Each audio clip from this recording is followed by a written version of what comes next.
Hi, I'm Joe Barton. Welcome to NaturalEDoctor.com. We are helping people like you get off of drugs naturally. And I'd like to introduce Dr. Scott Saunders to you today. Scott, welcome. Thank you. The purpose of NaturalEDoctor.com is to give you a lot of information about the latest cutting-edge information on natural health remedies. You know, Joe, there aren't very many people in the country who can help people get off of drugs in a natural way. There are very few who have that knowledge who are able to do that. So there's no specialty in medicine for that. You have to essentially train yourself in doing that. So there are several doctors who have done that, but it's not very common. Most people, when they go to their doctor and they're having a bad side effect or having a problem with their drugs, they say, you know what, this is really bothering me, I want to get off it. And very often the doctor will say, too bad, you're on it for life, and I don't know how to get you off it. And I've had many patients come to me who their doctors have told them that you're just going to be on it for life. And we've been very successful in getting them off their medications so that they can, and they feel better. They have more energy, they enjoy life more, and they don't have the cost of the medicines. Yeah, so Scott, you graduated from UCLA Medical School about, was it 10, 11 years ago? Yeah, in 1992. Okay, tell us a little bit about what you did right after you graduated and then how you transitioned to a little bit different practice. When I finished medical school, I went into family practice residency. And the idea of the family practice residency is to learn all about general medicine from babies to adults. So I delivered 200 babies and I took care of elderly people in nursing homes and everything in between. And I learned all about the medicine of that kind of thing. And medicine is something that is very good to have around. For example, if you're sick, if you need help, if you have a pneumonia or broken bone, you really want to go see a doctor because doctors can really help those kind of things.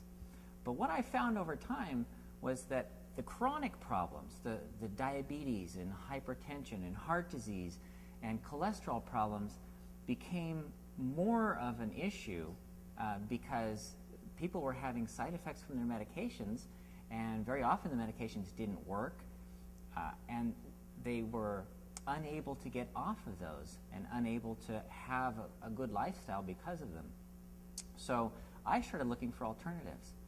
Because of my search for alternatives in specific cases, so a person would come to me and say, you know, this antihypertensive medication is causing erectile dysfunction, and I don't want to be on it anymore. And so I'd say, okay, let's look up some alternatives. So I would look around and try and find things.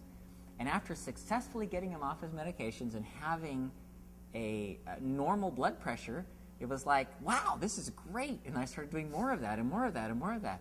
And after having so many successes, I said, you know, this is the way to go. This is the best way. So why aren't more doctors doing that? What can you tell us about traditional medicine and what are the barriers? Well, tradition by itself is a barrier because doctors are required, sort of, to do what everybody else does. The legal system, when you first start in medical school, they tell you that the standard of care is what you have to do. And the standard of care just means doing what everybody else is doing. So as soon as you stick your neck out, as soon as you go outside of that standard of care, giving the medicine, for example, for a high blood pressure, as soon as you start using an herb or a vitamin or exercise or something different, then that's outside of the standard of care, and it leaves you bare, so to speak, so that if there's any problems, you can get sued, have your license taken away. They become problems. So because of that, most doctors will stay in the standard of care, and they just do what everybody else does automatically. So how did you get to the point where you decided to leave that traditional part and kind of go out on your own? Tell us a little bit about your current practice today. Well, I first started just piecemeal, one at a time. One patient would come in and I'd say, let's look for alternatives to that. And another patient with diabetes would come in and I'll say, let's look for alternatives to that.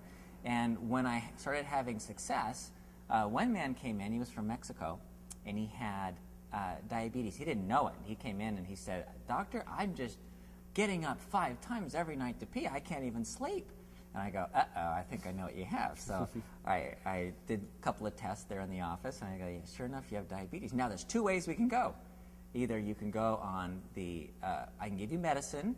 You have to draw your blood all the time. You have to prick your finger 2 to 3 times a day, and you have to come back for blood tests every 3 months, and I have to see you every month. And or you can go the free way. And he said, free? And I said, yeah, free. He goes, that's the one I want. Sure. So I told him, I put him on a specific diet and exercise program, and the day he came in, his blood sugar was 500. Wow. In 5 days, when he came back to check in again, it was 120. No medications were given. Wow. When you have success like that, you go, wow, that's great. And you just want everybody to have that kind of success. Yeah. Because I've used plenty of medications, and you don't have that kind of success with medications. Yeah. Currently, what I'm doing is almost exclusively getting people off of medication. So people come to me when their doctors have told them, you're on it for life, and there's no way you can get off it. And they say, well, I don't feel good. I'm gaining weight. I'm having this side effect or that. And the other thing I did is I was medical director of a nursing home. And when you get into a nursing home situation, you have people who are debilitated from health problems, and they're often on 10, 12, 20 different medications. And there's a rule that's kind of generally understood as the rule of 6. If you have more than 6 medications, then you're more likely to die or end up in the hospital from the medications than from the illness that they're treating. And that's because of side effects and Sure. Problems that arise because of the mixture of the medications Right. more than anything. So in a nursing home situation, when people are coming in to the nursing home with so many medications, I got really good at saying, okay, this was the first one to go, this second one to go, this one. Okay, we'll start off, we're taking all these off, and we'll just start with these 8, and then we'll whittle those down over time. Yeah. And often I would have people after, from 12 medications down to 2 or 3, and doing well. Yeah. No problems. Well, that's really the purpose of Natural eDoctor and why we started this website, is we want to be able to take your knowledge and help other people that, all over the world that are having the same problems, and give them resources where they can find out exactly what can they do, and also working with their own doctor, because you can't be the doctor to millions of people, obviously, but you can teach people. We can teach people through video and through websites and through articles. We can give them materials that they can take to their doctors and teach them the things that you've already learned, but you can also say it in a way that's going to make more sense to a doctor.